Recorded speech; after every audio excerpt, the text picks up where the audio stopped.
padės saugoti savo augintinį.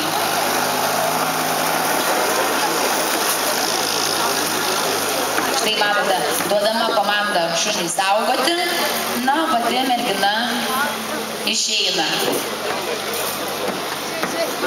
Na ir matysime, kaip į aikštę ateis nusikaltėlis. Figurantas kinologų kalba. Taip, kuris dėvi specialų apsauginį kostiumą. Na ir matote, nusikaltėlis pastebėjo, kad šuo saugo pilną pinigų lagaminą.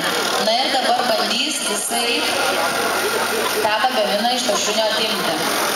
Na ir matysime, kaip jam tai pavyks padaryti.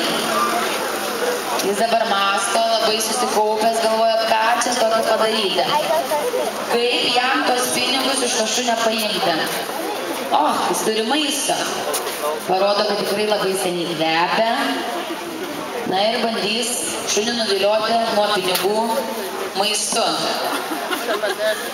Na, žinoma, šuo apsilaižė, tikrai jis labai norėtų paėsti, bet jis turi atlikti užduotį, kurią patikėjo jo šeimininkė.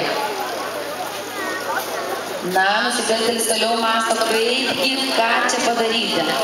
Dabar matot, visai bando jį kviestis pas save, galvoja, gal kaip nors nuvilios.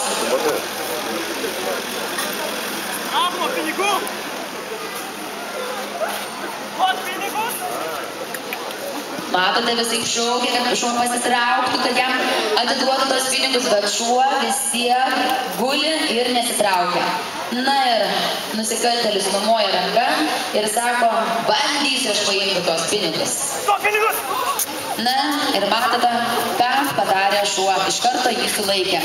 Na ir kadangi nusikaltėlis nuo pinigų atsitraukė, šuo jį paliko ir vėl grįžo saugoti pinigų. Kadangi šį kartą jo užduotis yra nesulaikyti pažeidėją, bet apsaugoti tai, ką patikėjo jo šeimininkė.